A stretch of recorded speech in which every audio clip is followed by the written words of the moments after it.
Hello, I'm Ed Ludwig for the Doylestown Historical Society, and this is our 17th video history of persons who can tell us about Doylestown and what it was like years ago.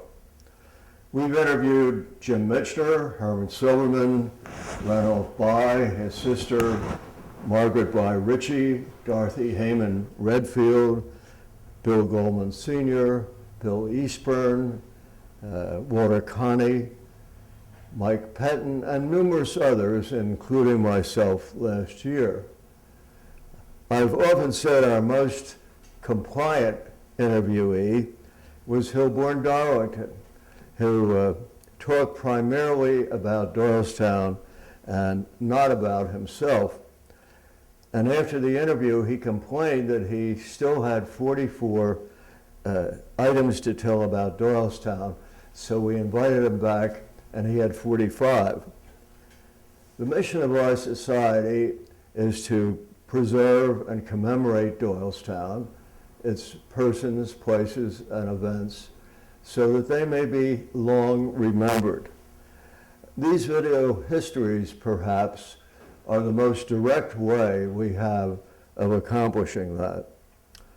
Today is Friday, January 15, 2010, and we're here at the Society's house in Doylestown.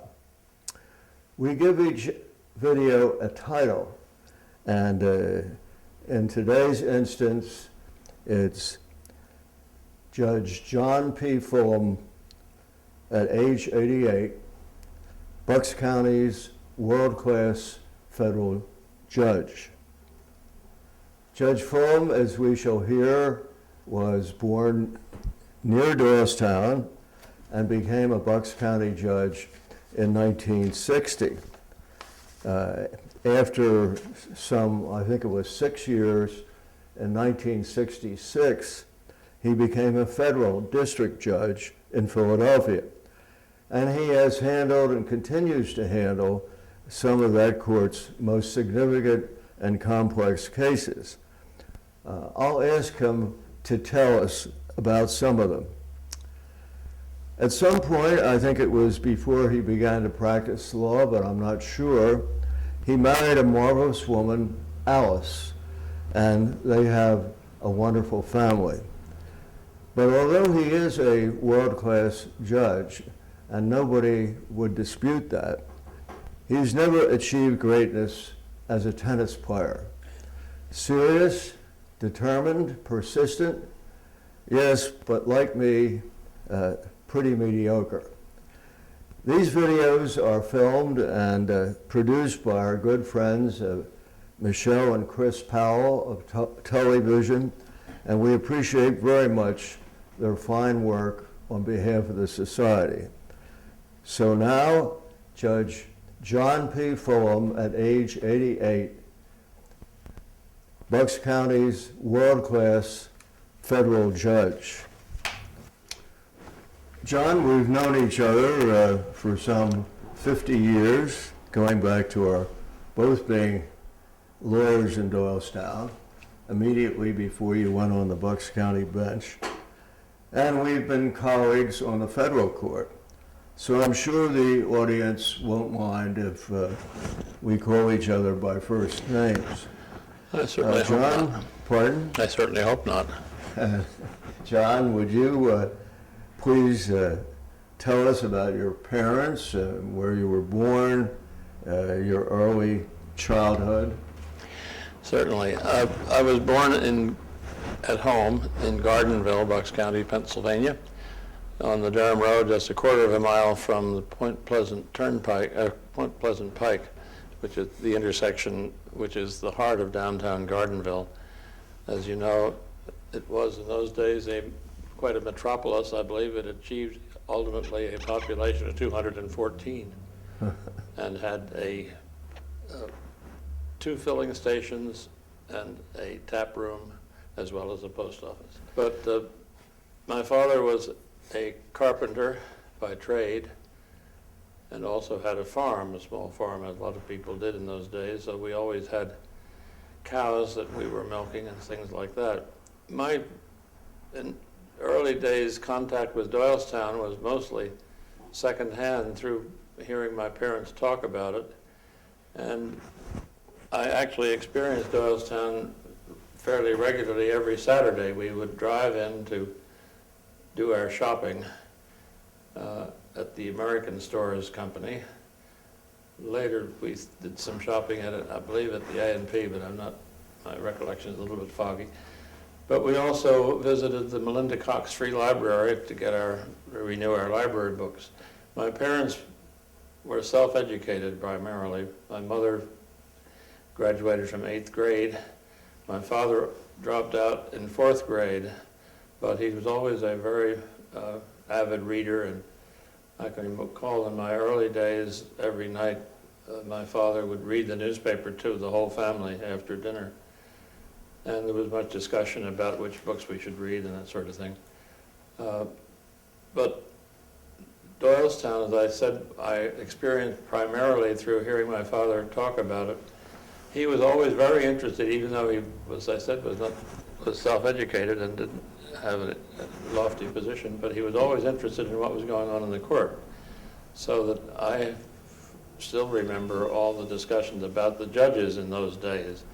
And looking back on it, it strikes me as remarkable that all the judges in the early days had very unusual first names.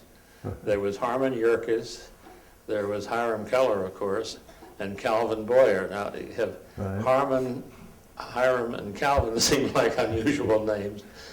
It wasn't until the early Judge Beester came along that they started having names that made sense, like Edward and Edmund and John and things like that.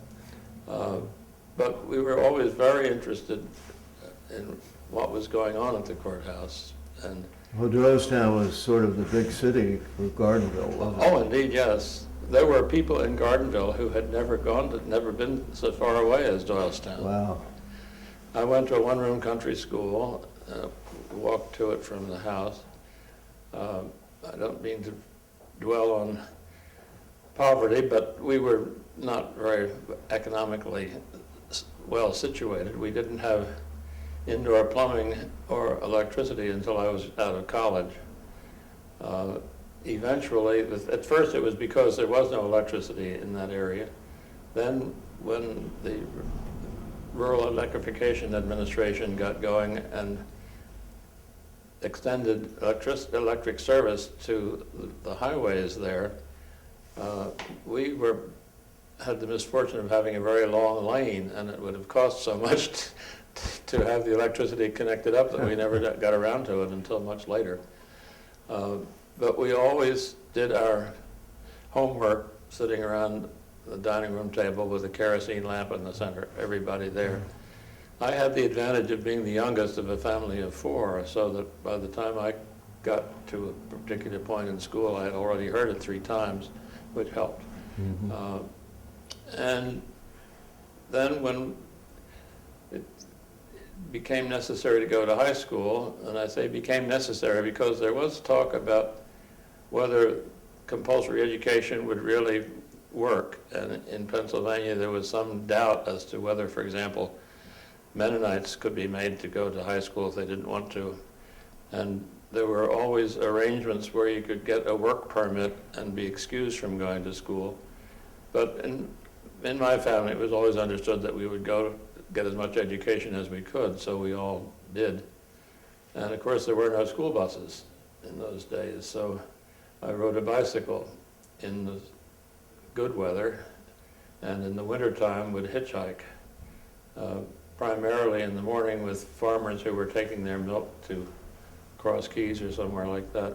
And we all got to know each other, so that it was a neighborly thing to do. You'd be out there walking to school, and they would pick you up and take you. Where was the one-room schoolhouse you mentioned?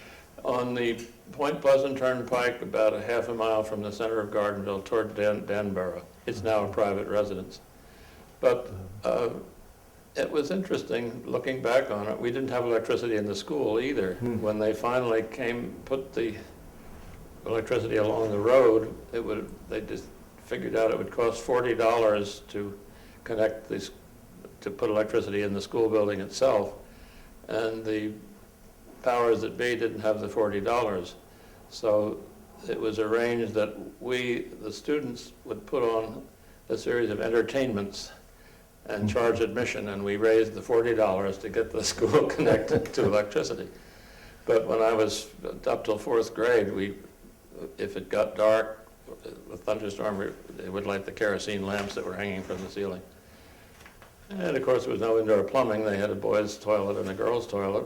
And another feature that I remember was that it was considered quite an honor to be selected to be one of the 2 people who would go over to a nearby farm with a bucket of water on a pole and get water to bring it back to put it in the cooler in the classroom. How old were you at that time, approximately? Well, that was, I started school at 5 and a half, and I guess I finished 8th grade, so it would be anywhere from 8 or 10, I guess. Well, where else did you go to school? Well, then I went to Doylestown High School. You Right. may have heard of that. And then I got a scholarship to Villanova and graduated from there just as the war was beginning. Right. So I've often said I owe a great debt of gratitude to the Japanese for attacking us at Pearl Harbor, because that got me into the Navy, and that got me the GI Bill for when I finished. So I had just graduated from college, went directly into the Navy, and then served till the war was over, and then went to Harvard Law School under the GI Bill. It was called the Doylestown School, wasn't it? No, it was Doylestown High School. Okay. There were grade schools.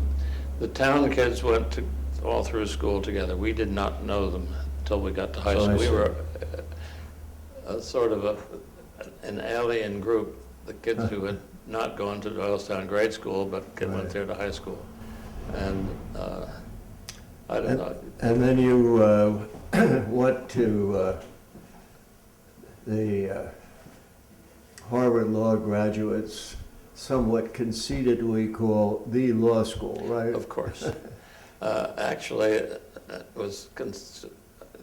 it made me unique, because nobody else in the history of Bucks County had gone to Harvard Law School. Is that right? At least nobody knew of any lawyer who was a Harvard graduate. It made quite a difference. Well, after law school, did you immediately come back to Bucks County, or what? Yes, I should explain that my mother had been orphaned as a very young, at the age of 3, and she was brought up by relatives in Doylestown, and when she finished 8th grade, was taken under their wing by the Eastburn family, which in modern day it was Arthur Eastburn of Eastburn and Gray and his descendants, and a brother Hugh, who was a lawyer also, but mostly in real estate in Bristol. And when Hugh Eastburn found out that I was going to law school, he got very interested and talked to my mother about my coming to work for him when I finished. So I did, and it worked out quite nicely. Well, did anything special happen in law school that you remember? No. I got good marks in the courses I was interested in, and average marks in the others, like a lot of people. When did you meet Alice? At a faculty tea at law school. Right. We had the good fortune, as it turns out, that a member of the law school faculty had a niece who was of marriageable age, and his wife decided that she should meet Harvard students, and so they scheduled a series of faculty teas, and so it would not be too obvious what they were doing. They invited members of the senior class at Radcliffe and the law school to commingle, and they did it in alphabetical order. So it just happened that my last name began with F, and so did Alice's, and so we were invited to the same faculty tea, and that's how we met. And the rest is history. And when was it that you were We married? were married in 1950. I got out of law school in September of 48. Right. Started practicing law in 1949, got married in 1950. She was then living in Bronxville, New York. She had earlier lived in Garden City. Right. And I think How long did you practice in Bristol? Well, until February 15th, 1960, which was 11 years.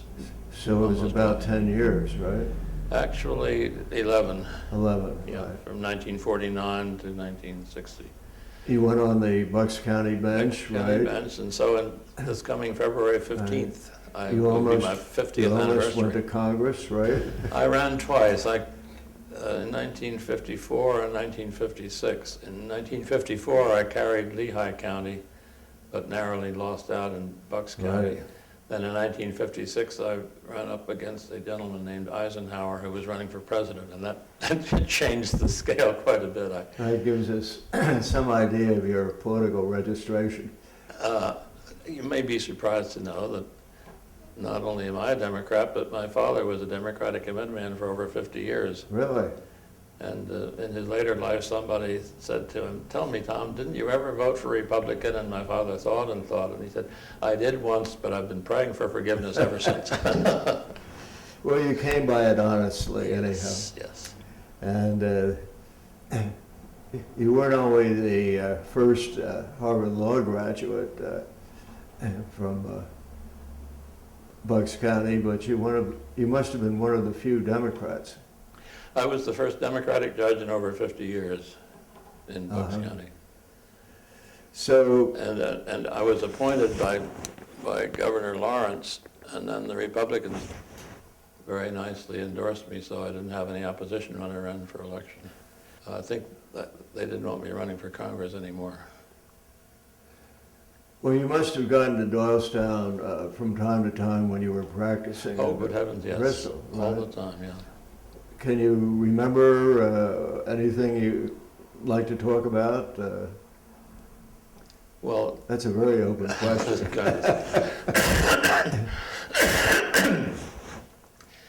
well, I remember one occasion, I should explain that our law practice in Bristol in large part consisted of representing banks and savings and loan associations and taking care of their real estate settlements.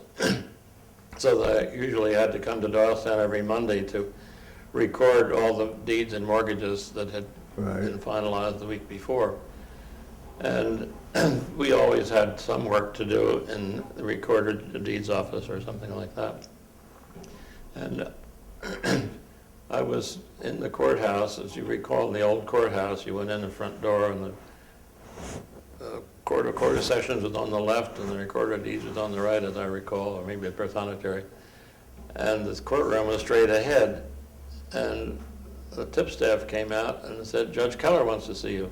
So I went back to see Judge Keller, and he appointed me to represent a defendant whose trial was just starting right then. It lasted for 7 days. And Well, that actually, it was wasn't- more fun in those days because you figure, well, I've got nothing to lose. I don't know anything about the case. Well, that wasn't terribly unusual, though. No. Right. Not at all. Because I can remember when Judge Garb appointed me the same way. I said, "Judge Garb wants to see you in courtroom 2. He said, "Mr. Ludwig, here's Mr. So-and-so charged with armed robbery, and you're now his lawyer." It was So exciting. I can recall that before the present courthouse was finished, judges had chambers across the street. I think it was at 50 East Court Street. It was. And I remember seeing you there Yes. once at least. Well, how did that seem to work? Well, it worked reasonably well. You must understand that when I first started practicing, there were only 3 judges, and I became the 4th, and Moke Monroe became the 5th. So that our offices in the courthouse itself were kind of an adjunct to courtrooms and not very usable. But then when they were going to tear down the old courthouse, they moved all of the judges moved their offices over to this private residence. And it was just, you walked across the street to go to the courtroom. That was the only difference, really. The location of the present courthouse was controversial, wasn't In the it? sense that nobody wanted to see that beautiful old courthouse and surrounding park disturbed. Right. And so when they had to cut down a lot of trees and to build the new courthouse, it did ruffle some feathers. The one thing that sticks in my memory, and I think I'm right about this, but when they built the new courthouse, they forgot to put in a freight elevator. And when they got it all finished and were moving the county offices in, they had to hoist the furniture up on the outside of the building. Or mail chutes. Yeah. They weren't. Oh, I know, no, they didn't have those either. Well, do you remember that until sometime in the 1950s, the word courthouse, which is now one word, was two words? Well, first of all, I don't know that I would agree that it's now one word. I always use two Generally words. speaking, it's spelled as one word, Ah, but maybe you spell it as two words. I do, I'm old-fashioned. Do you remember anything else about the old courthouse? I think that was built in 1874. It was a very old building, and we were told, well, first of all, the reason that we had to build a new courthouse and had to move out of the old one was because we were told the roof timbers were rotting and that beautiful big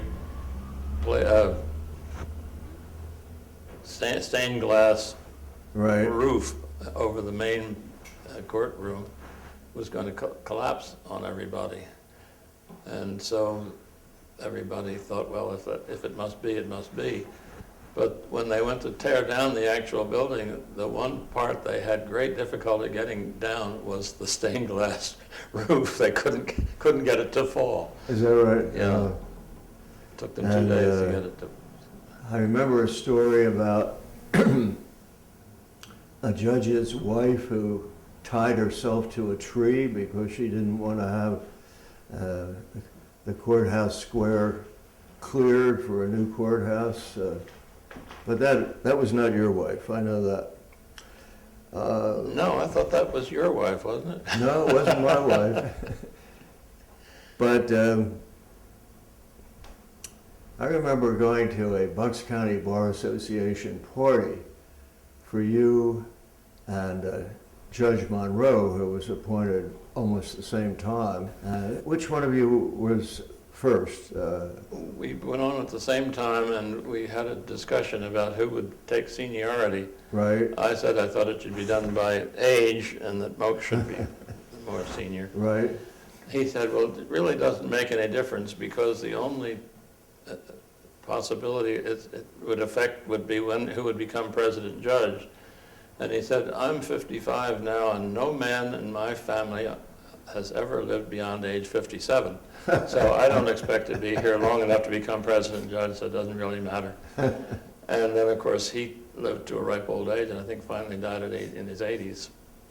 But Well, we settled it amicably, let him, went according to age. at this party, the Bucks Bar Association party, I remember you got up and said something about your baptism preceded your confirmation as a judge.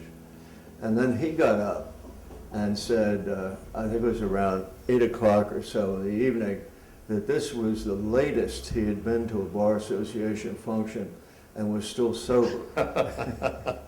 He had a good sense of humor. Tell us, if you would, about your children, Well, their ages, what they're doing, grandchildren. 4 children. We had 2 girls, and they, in 1954 and 1956, I won't tell you how old they are, but that's when they were born.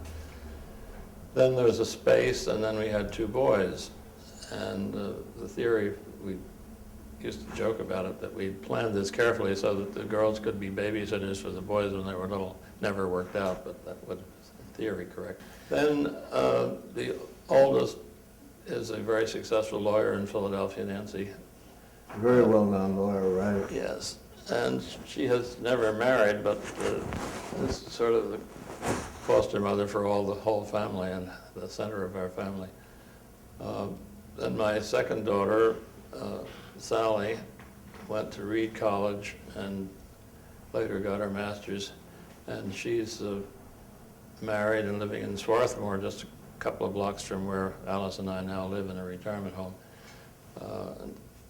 And then the boys, TJ, the older, became a lawyer and went with Morgan, Lewis, and Bacchius in Philadelphia, but then married a young lady who was on the tenured faculty at Wheaton College, and so they located in New England, and he's practicing law in Boston now. And my youngest son, Jeffrey, is an artist and teaches art and doing quite well. He moved to New Hampshire. His wife had a position in New Hampshire, and so they moved up there. We have 4 grandchildren, and as luck would have it, the 2 kids, my second daughter and my oldest son, both had children at about the same time. They had a boy, and then 2 years later a girl, so that our grandchildren are of the same age, but one set in New England and one set in Swarthmore. They are 13 and a half is the oldest, and the others are 11. John, you've been on the federal court in Philadelphia since 1966, is that right? That is correct. August of '66. And that, if my calculation is correct, is 44 years. Coming up on Do you 44, know yeah. any district judge who's had that much service? Not in our court. I passed the record a couple of years ago, according to the clerk of the court, keeps track of these things. I've served longer on the federal district court in Philadelphia than anybody else in history. Well, it really is a pretty long sentence, don't you think, 44 years? I do. But I expect to get paroled eventually. You could have reduced your caseload long ago. Oh, yeah, sure. Which I did, by the way. But you still carry a full caseload, I do. civil and criminal, right? Yes, I do. In other words, you're assigned each month The as same number of many cases as anybody else. cases as what's called an active judge. Yeah, but that's because I find it interesting, and the chances of getting an interesting case are much less if you only take half a caseload. And somebody has to do it. And the other thing is that under the magnificent federal system, we get paid our full salary as long as we're still breathing, whether we're working or not. And Right. my theory is as long as I'm healthy and feel like it, And also, if you stop working, you would continue getting oh yeah, full salary. yeah, sure. Because you've had the necessary number of years You're right. by far. John, perhaps you could tell us a little bit about some of the cases that you handle in the federal court. You said that you had you still have a full caseload, but years ago you handled the Penn Central case, right? Years ago and even to this date. Is that right? Yes. What do you mean by that? Well, it started in 1970 when they went bankrupt. And up to that time, the longest railroad reorganization had lasted a little over 40 years. In fact, one of the outcomes of that 40-year bankruptcy wound up as part of the Penn Central. So it was considered quite a record when we got finished from the filing for bankruptcy until the reorganization plan was approved. It was a little over 8 years, 8.5 years. But as a practical matter, I'm still getting Is that right? I remember. motions. Just a couple of, within the last month, was asked to enter an injunction enforcing an order that I'd made 25 years earlier, which was Why unusual. was it such a big case? Well, it was the biggest organization that had ever gone bankrupt at that point, and it was Right. in the midst of some changes in the law that had been under contemplation for some time, reorganizing the transportation system, so that they, as soon as the bankruptcy petition was filed, had to deal with 2 or 3 large statutes that Congress passed, setting up Amtrak and setting up Conrail and working out how to tie that into Penn Central. And it was a very complicated case. Well, there was an article in the Wall Street Journal back in January of 1972. The headline was, "The Penn Central case poses awesome task for a respected jurist."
Didn't you tell me that you had to rent a room in a hotel, maybe it was the Ben Franklin, in order to keep the discussions with the attorneys and so on out of the courthouse? We did that once, and I can't remember what the occasion was, but there were some things that they didn't want to, because of the, well, as you can imagine, the huge thousands of creditors whose interests would be affected by the reorganization. It was the sort of thing that could cause a lot of public consternation if some of the informal discussion got too far afield. So we did, I'm glad you reminded me of that, I'd forgotten it, we did hold some off-the-record sessions in a hotel room, just to keep it away from the news media. Do you remember a criminal case or two that was particularly dramatic or interesting?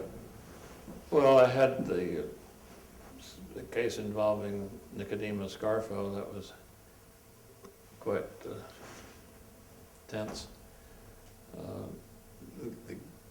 He was sent away for 14 years, which was quite a while. The only other case that I can think of, which was unusual, I had the first antitrust case involving the atomic energy business, where people were accusing each other of trying to monopolize the creation of atomic energy. It was kind of interesting. I can't think of any really significant criminal cases. I have the usual run-of-the-mill stuff. Now, as you know, it's mostly drugs and guns. Right. You've also devoted a considerable amount of what I'll call your disposable time to the game of tennis. And in fact, you built a tennis court at your home, right? My son TJ and I, he was 9 at the time, we built it. Right. And it's I believe it's still there. We've sold the house a couple of years ago, but I think the court is still there. And I just played most recently, this last Tuesday, I played tennis. how long did it take to build the tennis court? Oh, just that summer. It was just a matter of getting a bulldozer in to level off the ground, and then we raked it. It was a clay court. And you also helped build your house, right? I did a lot of the stonework, yes. I should explain that in my early days, I worked all summers for various construction crews and so forth. And spent a lot of time working with a group of stonemasons, and so I did become reasonably adept at stonework and did the I don't remember inside. the name of the architect, but Paul Rudolph, he was a famous architect, designed our house. He later became head of the Yale School of Architecture. Yale, Yale, Yale Architects School, is that what it's at called? Yale, yeah. Right. But he designed it and did it. Of course, I visited there, and a beautiful home. But then you moved a few years ago, is that right? 2 years ago, precisely. Well, my wife isn't well and was having problems, and so it was arranged that we would move into a retirement community near my daughter's house, which is where we are now. You also made trips for, what was it, the State Department? Yes, back foreign in, countries? it was associated with the same part of the State Department that did Voice of America. They would send people to various countries to try to be helpful, and I was sent to various countries to help them set up their legal system or Well, improve it. what countries did you visit? Well, it started out with a big conference after the fall of the wall. They had a big conference in Hungary, and I was asked by Chief Justice Berger to substitute for him. He was supposed to go. And so when we got over there, it was like the United Nations.